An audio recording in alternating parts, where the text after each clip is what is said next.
Hello, and welcome to Bitesized Audio on YouTube.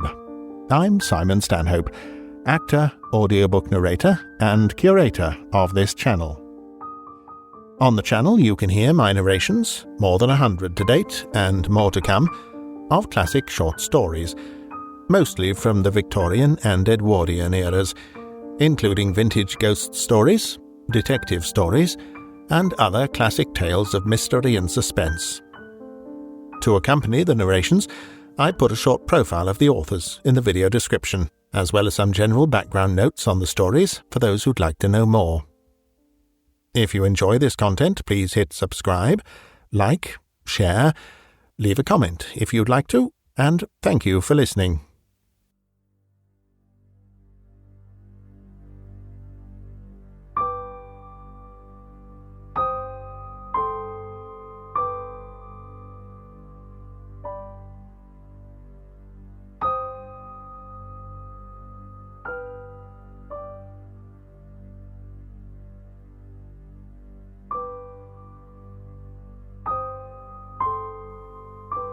Lost Hearts by M.R. James. It was, as far as I can ascertain, in September of the year 1811 that a post-chaise drew up before the door of Aswarby Hall, in the heart of Lincolnshire. The little boy, who was the only passenger in the chaise, and who jumped out as soon as it had stopped, looked about him with the keenest curiosity during the short interval that elapsed between the ringing of the bell and the opening of the hall door. He saw a tall, square, red-brick house built in the reign of Anne. A stone-pillared porch had been added in the purer classical style of 1790. The windows of the house were many, tall and narrow, with small panes and thick white woodwork. A pediment, pierced with a round window, crowned the front. There were wings to right and left, connected by curious glazed galleries supported by colonnades, with the central block. These wings plainly contained the stables and offices of the house. Each was surmounted by an ornamental cupola with a gilded vane. An evening light shone on the building, making the window panes glow like so many fires. Away from the hall in front stretched a flat park, studded with oaks and fringed with firs, which stood out against the sky. The clock in the church tower, buried in trees on the edge of the park, only its golden weathercock catching the light, was striking 6, and the sound came gently beating down the wind. It was altogether a pleasant impression, though tinged with the sort of melancholy appropriate to an evening in early autumn, that was conveyed to the mind of the boy who was standing in the porch waiting for the door to open to him. The post-chaise had brought him from Warwickshire, where, some 6 months before, he had been left an orphan. Now, owing to the generous offer of his elderly cousin, Mr. Abney, he had come to live at Aswarby. The offer was unexpected, because all who knew anything of Mr. Abney looked upon him as a somewhat austere recluse, into whose steady-going household the advent of a small boy would import a new and, it seemed, incongruous element. The truth is that very little was known of Mr. Abney's pursuits or temper. The professor of Greek at Cambridge had been heard to say that no one knew more of the religious beliefs of the later pagans than did the owner of Aswarby. Certainly his library contained all the then available books bearing on the mysteries, the Orphic poems, the worship of Mithras, and the Neo-Platonists. In the marble-paved hall stood a fine group of Mithras slaying a bull, which had been imported from the Levant at great expense by the owner. He had contributed a description of it to the Gentleman's Magazine, and he had written a remarkable series of articles in the Critical Museum on the superstitions of the Romans of the Lower Empire. He was looked upon, in fine, as a man wrapped up in his books, and it was a matter of great surprise among his neighbours that he should ever have heard of his orphan cousin, Stephen Elliot, much more that he should have volunteered to make him an inmate of Aswarby Hall. Whatever may have been expected by his neighbours, it is certain that Mr. Abney, the tall, the thin, the austere, seemed inclined to give his young cousin a kindly reception. The moment the front door was opened, he darted out of his study, rubbing his hands with delight. "How are you, my boy? How are you? How old are you?" said he. That is, you are not too much tired, I hope, by your journey, to eat your supper?" "No, thank you, sir," said Master Elliot. "I am pretty well." "That's a good lad," said Mr. Abney. "And how old are you, my boy?" It seemed a little odd that he should have asked the question twice in the first 2 minutes of their acquaintance. "I'm 12 years old next birthday, sir," said Stephen. "And when is your birthday, my dear boy? 11th of September, eh? That's well. That's very well. Nearly a year hence, isn't it? I like to get these things down in my book. Sure it's 12? Certain?" "Yes, quite sure, sir." Well, take him to Mrs. Bunch's room, Parkes, and let him have his tea, supper, whatever it is." "Yes, sir," answered the staid Mr. Parkes, and conducted Stephen to the lower regions. Mrs. Bunch was the most comfortable and human person whom Stephen had as yet met in Aswarby. She made him completely at home. They were great friends in a quarter of an hour, and great friends they remained. Mrs. Bunch had been born in the neighbourhood some 55 years before the date of Stephen's arrival, and her residence at the Hall was of 20 years' standing. Consequently, if anyone knew the ins and outs of the house and the district, Mrs. Bunch knew them, and she was by no means disinclined to communicate her information. Certainly there were plenty of things about the Hall and the Hall gardens which Stephen, who was of an adventurous and inquiring turn, was anxious to have explained to him. Who built the temple at the end of the Laurel Walk? Who was the old man whose picture hung on the staircase, sitting at a table with a skull under his hand? These, and many similar points, were cleared up by the resources of Mrs. Bunch's powerful intellect. There were others, however, of which the explanations furnished were less satisfactory. One November evening, Stephen was sitting by the fire in the housekeeper's room, reflecting on his surroundings. "Is Mr. Abney a good man, and will he go to heaven?" he suddenly asked, with the peculiar confidence which children possess in the ability of their elders to settle these questions, the decision of which is believed to be reserved for other tribunals. "Good, bless the child," said Mrs. Bunch. "Master's as kind a soul as ever I see. Didn't I never tell you of the little boy as he took in, out of the street, as you may say, this 7 years back, and the little girl, 2 years after I first come here?" "No. Do tell me all about them, Mrs. Bunch. Now, this minute." "Well," said Mrs. Bunch, "the little girl I don't seem to recollect so much about. I know Master brought her back with him from his walk one day, and gave orders to Mrs. Ellis, as was housekeeper then, as she should be took every care with. And the poor child hadn't no one belonging to her. She told me so her own self. And here she lived with us, a matter of 3 weeks it might be.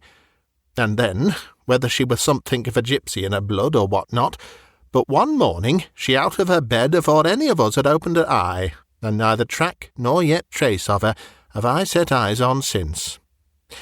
Master was wonderful put about, and had all the ponds dragged, but it's my belief she was had away by them gipsies, for there was singing round the house for as much as an hour the night she went, and Parkes, he declares as he heard them a-calling in the woods all that afternoon. Dear, dear, a odd child she was, so silent in her ways and all, but I was wonderful taken up with her, so domesticated she was, surprising." "And what about the little boy?" said Stephen. "Ah, that poor boy," sighed Mrs. Bunch. "He were a foreigner, Giovanni he called himself, and he come a-tweaking his hurdy-gurdy round and about the drive one winter day, and Master had him in that minute, and asked him all about where he came from, and how old he was, and how he made his way, and where was his relatives, and all as kind as heart could wish. But it went the same way with him.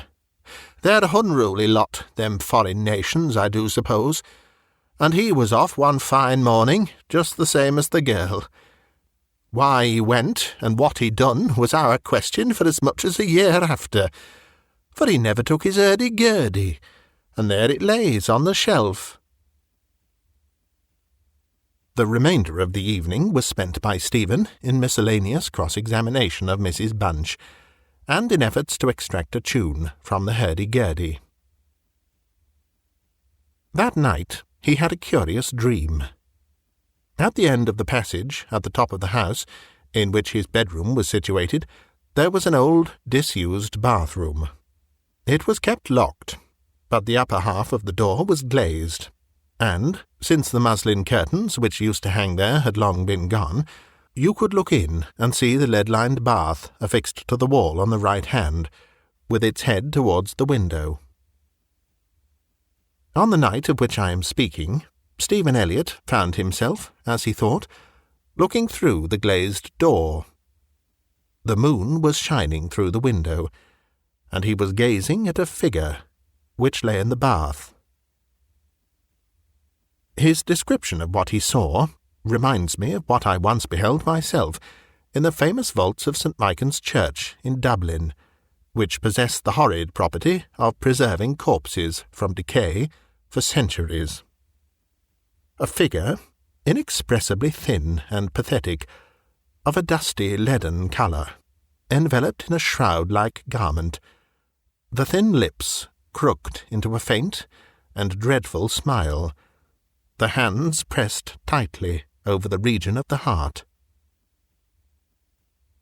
As he looked upon it, a distant, almost inaudible moan seemed to issue from its lips, and the arms began to stir.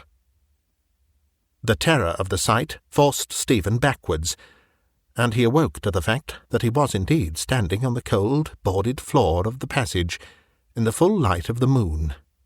With a courage which I do not think can be common among boys of his age, he went to the door of the bathroom to ascertain if the figure of his dream were really there. It was not, and he went back to bed.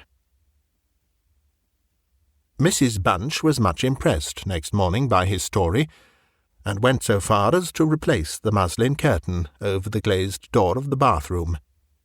Mr. Abney, moreover, to whom he confided his experiences at breakfast, was greatly interested, and made notes of the matter in what he called his book. The spring equinox was approaching, as Mr. Abney frequently reminded his cousin, adding that this had been always considered by the ancients to be a critical time for the young, that Stephen would do well to take care of himself, and to shut his bedroom window at night, and that Censorinus had some valuable remarks on the subject. Two incidents that occurred about this time made an impression upon Stephen's mind. The first was after an unusually uneasy and oppressed night that he had passed, though he could not recall any particular dream that he had had. The following evening Mrs. Bunch was occupying herself in mending his nightgown. "Gracious me, Master Stephen," she broke forth, rather irritably, "how do you manage to tear your night-dress all to flinders this way? Look here, sir, what trouble you do give to poor servants that have to darn and mend after you." There was indeed a most destructive and apparently wanton series of slits or scorings in the garment, which would undoubtedly require a skilful needle to make good. They were confined to the left side of the chest, long parallel slits, about 6 inches in length, some of them not quite piercing the texture of the linen. Stephen could only express his entire ignorance of their origin. He was sure they were not there the night before.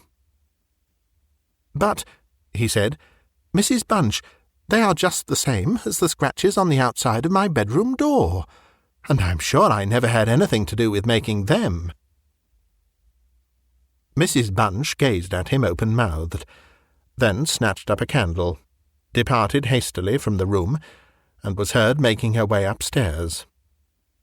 In a few minutes she came down. "Well," she said, "Master Stephen, it's a funny thing to me how them marks and scratches can have come there. Too high up for any cat or dog to have made 'em, much less a rat. For all the world like a Chinaman's fingernails, as my uncle in the tea trade used to tell us of when we was girls together. I wouldn't say nothing to master, not if I was you, Master Stephen, my dear, and just turn the key of the door when you go to your bed." "I always do, Mrs. Bunch, as soon as I've said my prayers." "Ah, that's a good child. Always say your prayers, and then no one can't hurt you." Herewith Mrs. Bunch addressed herself to mending the injured nightgown, with intervals of meditation, until bedtime. This was on a Friday night, in March, 1812. On the following evening, the usual duet of Stephen and Mrs. Bunch was augmented by the sudden arrival of Mr. Parkes, the butler, who, as a rule, kept himself rather to himself in his own pantry. He did not see that Stephen was there. He was, moreover, flustered and less slow of speech than was his wont. "Master may get up his own wine if he likes, of an evening," was his first remark. "Either I do it in the daytime, or not at all, Mrs. Bunch. I don't know what it may be. Very like it's the rats, or the wind got into the cellars. But I'm not so young as I was, and I can't go through with it as I have done." "Well, Mr. Parkes, you know it is a surprising place for the rats, is the Hall." "I'm not denying that, Mrs. Bunch, and to be sure, many a time I've heard the tale from the men in the shipyards about the rat that could speak. I never laid no confidence in that before, but tonight, if I demeaned myself to lay my ear to the door of the further bin, I could pretty much have heard what they was saying." "Oh, there, Mr. Parkes, I've no patience with your fancies. Rats talking in the wine-cellar, indeed." "Well, Mrs. Bunch, I've no wish to argue with you. All I say is, if you choose to go to the far bin and lay your ear to the door, you may prove my words this minute." "What nonsense you do talk, Mr. Parkes. Not fit for children to listen to.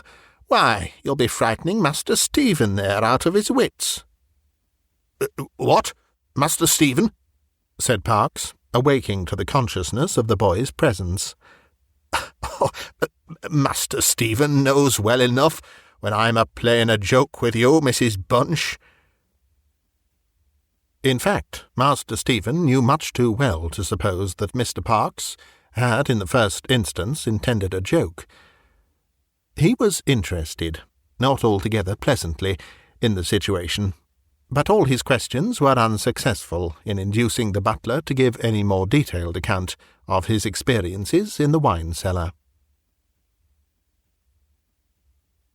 We have now arrived at March 24th, 1812. It was a day of curious experiences for Stephen, a windy, noisy day, which filled the house and the gardens with a restless impression. As Stephen stood by the fence of the grounds and looked out into the park, he felt as if an endless procession of unseen people were sweeping past him on the wind, borne on resistlessly and aimlessly, vainly striving to stop themselves, to catch at something that might arrest their flight and bring them once again into contact with the living world, of which they had formed a part. After luncheon that day, Mr. Abney said, "Stephen, my boy, do you think you could manage to come to me tonight, as late as 11 o'clock, in my study? I shall be busy until that time, and I wish to show you something connected with your future life, which it is most important that you should know.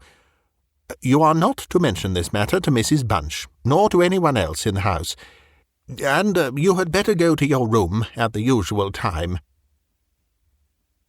Here was a new excitement added to life. Stephen eagerly grasped at the opportunity of sitting up till 11 o'clock. He looked in at the library door on his way upstairs that evening, and saw a brazier, which he had often noticed in the corner of the room, moved out before the fire.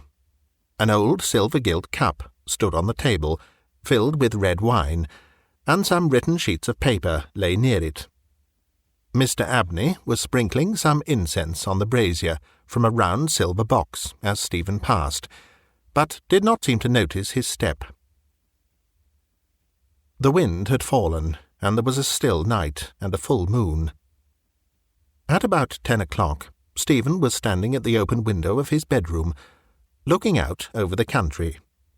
Still as the night was, the mysterious population of the distant moonlit woods was not yet lulled to rest. From time to time, strange cries, as of lost and despairing wanderers, sounded from across the mere. They might be the notes of owls or water birds, yet they did not quite resemble either sound. Were not they coming nearer? Now they sounded from the nearer side of the water, and in a few moments they seemed to be floating about among the shrubberies. Then they ceased. But just as Stephen was thinking of shutting the window and resuming his reading of Robinson Crusoe, he caught sight of two figures standing on the gravelled terrace that ran along the garden side of the hall. The figures of a boy and girl, as it seemed. They stood side by side, looking up at the windows. Something in the form of the girl recalled irresistibly his dream of the figure in the bath. The boy inspired him with more acute fear. Whilst the girl stood still, half smiling, with her hands clasped over her heart, the boy, a thin shape with black hair and ragged clothing, raised his arms in the air, with an appearance of menace and of unappeasable hunger and longing. The moon shone upon his almost transparent hands, and Stephen saw that the nails were fearfully long, and that the light shone through them. As he stood with his arms thus raised, he disclosed a terrifying spectacle. On the left side of his chest there opened a black and gaping rent, and there fell upon Stephen's brain, rather than upon his ear, the impression of one of those hungry and desolate cries that he had heard resounding over the woods of Aswarby all that evening. In another moment this dreadful pair had moved swiftly and noiselessly over the dry gravel, and he saw them no more. Inexpressibly frightened as he was, he determined to take his candle and go down to Mr. Abney's study, for the hour appointed for their meeting was near at hand. The study, or library, opened out of the front hall on one side, and Stephen, urged on by his terrors, did not take long in getting there. To effect an entrance was not so easy. It was not locked, he felt sure, for the key was on the outside of the door as usual. His repeated knocks produced no answer. Mr. Abney was engaged. He was speaking. What? Why did he try to cry out? And why was the cry choked in his throat? Had he, too, seen the mysterious children? But now everything was quiet, and the door yielded to Stephen's terrified and frantic pushing. On the table, in Mr. Abney's study, certain papers were found which explained the situation to Stephen Elliot when he was of an age to understand them. The most important sentences were as follows.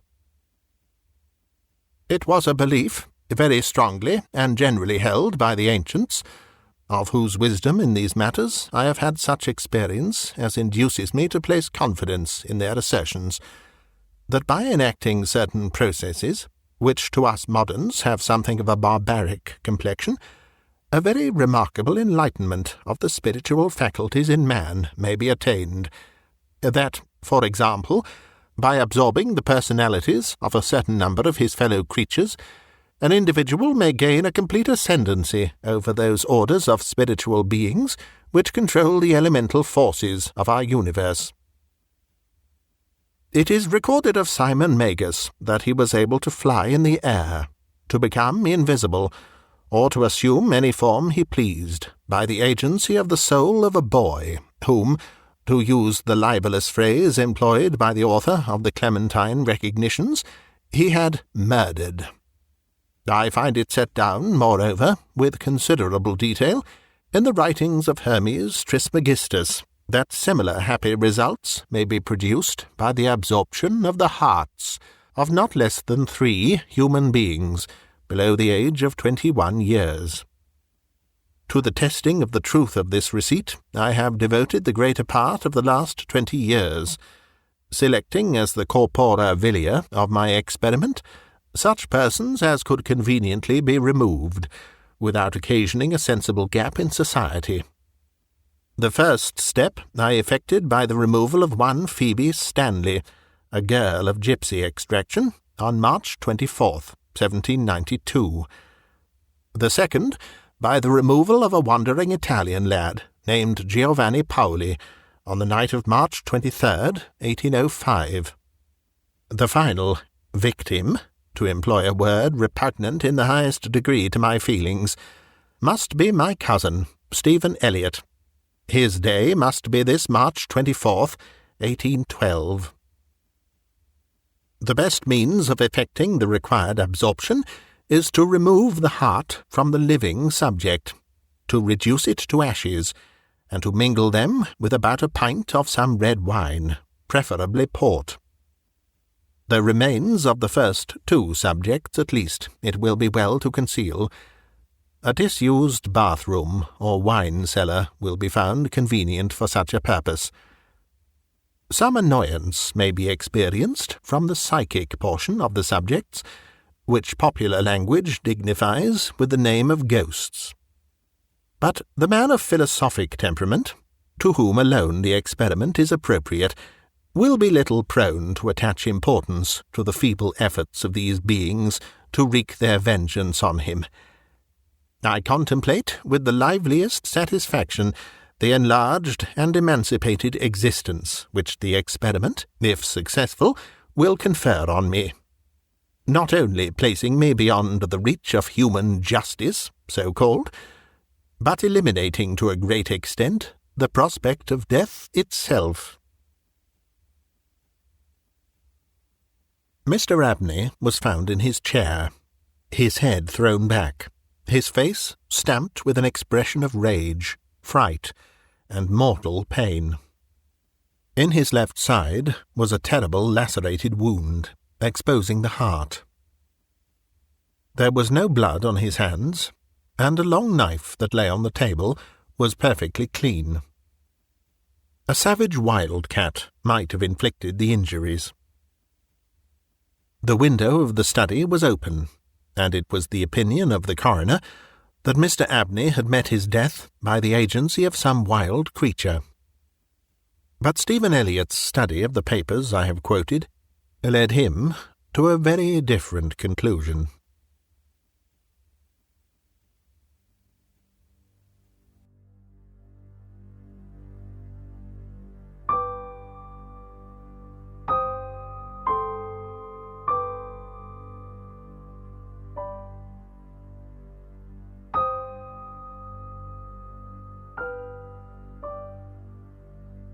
You've been listening to a bite-sized audiobook, read by me, Simon Stanhope. If you'd like to help me to keep producing new content, you can find links in the video description to my Patreon page, or to buy me a coffee. Another way to support me is through my Bandcamp page, bitesizedaudio.bandcamp.com, where you can hear my narrations of many more classic short stories, and you can also purchase and download them to keep. This recording is copyright Bitesized Audio 2023. Thank you for listening.